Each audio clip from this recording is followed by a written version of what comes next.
How does somebody tangibly see the results of networking? For example, if somebody came to Leap and they both two people had an association and say did a deal or hired somebody, Yeah. how do you measure that Yeah. for your success? So honestly, we have a website. It's called love.leap.club. Unfortunately for us, the only thing we can track is our conversion. We can't track success, right? We hear it a lot. When we hear it, we take a screenshot or we put it on the website to really go back on the tougher days. But that's the thing with networking in general, whether Leap, whether outside, right? It is never I'm going to sign up today and tomorrow I'm going to get this out of the platform. Right. It could be something that happens to be 3 months later, right? There are people who have found co-founders. There are people who have found jobs. There are people who found podcast buddies, right?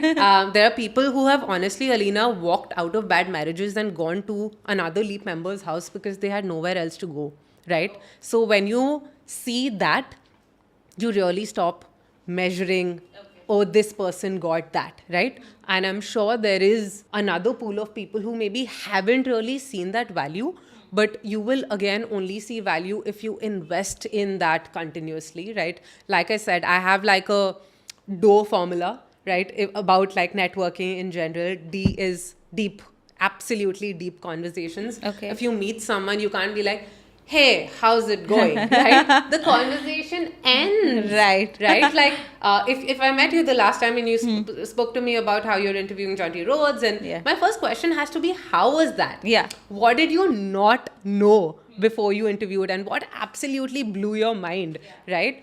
So that's the first one. Like, have deeper conversations with people.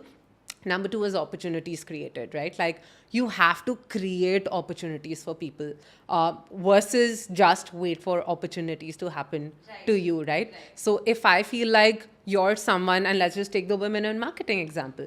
If I feel like you do this and you do this well, I will lean on you to be like, hey, Alina, do you want to come moderate this panel? Because like, this is the cohort and Pritha's coming from Please See, and we feel like this will, it'll be valuable.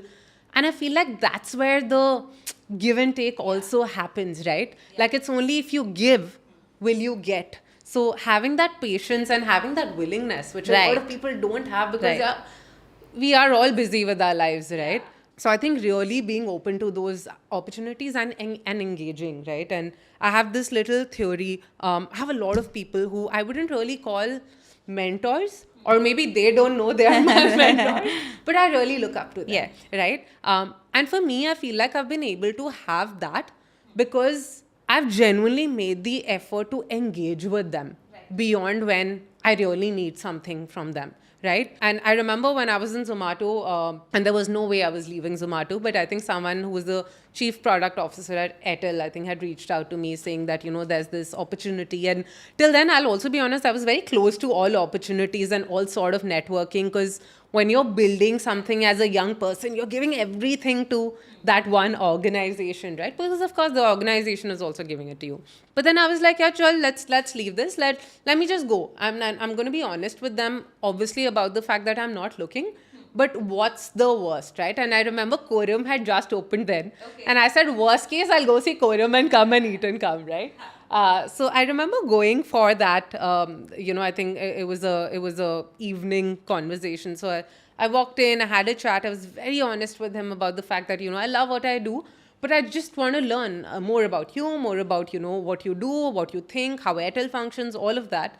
And I think we just decided to stay in touch. Right. But then I think the onus then, Alina, was on me to keep him updated on everything that's happening with my life, even if that's a text message in 6 months. I do the same thing. Right? Yeah. So people need to understand that. And when I eventually quit Zomato to actually start Leap, I had reached out to him because I was building a product. Right. And he was the chief product officer at Airtel who had built multiple companies, helped me so much, right? Helped me with the dating app idea also back in the day. But we need to understand that all these dots eventually connect. Yeah. So we've really got to get like our lazy asses out of our homes and understand that nothing is going to happen if you're going to sit at home and like just Netflix. No, I have to give you my own incident of Leap Club because you don't know. There was this time where a life coach, I think Ashri, she came up to me and she was asking me something about how to do on reach on Instagram. And so I helped her and I said, okay, here's what you should do about your Instagram.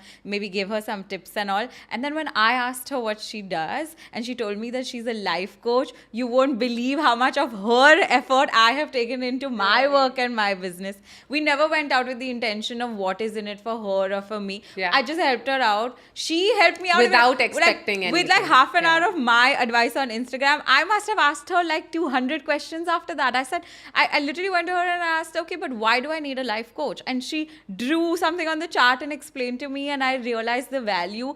And now we're in touch. And when John T was coming, I messaged her. I said, listen, I wasn't afraid when he was coming, but now I'm getting nervous. And she helped me solve that problem. Even for me, in fact, for having Chirag on the shows, Yeah. I met him over there and I saw the tricks that he was doing. And I was like, wow, this is so cool. The first thing I said is, I have a lot of questions for somebody that is a mentalist. Will you Yeah. please come on my podcast so my audience can also So listen to it's it? not just women, it's also men. It's also some But men. that's the thing, effort, right? You yeah. put the effort. Yeah. You came for that Yeah. launch event. And I You make came- sure I keep in touch with the Yeah. people that I have met, because otherwise then what's the point? So that's the thing, right? Like just deeper engagement. Yeah. And a lot of engagement and showing up. So yeah, I feel like that's the only way to make it work for you.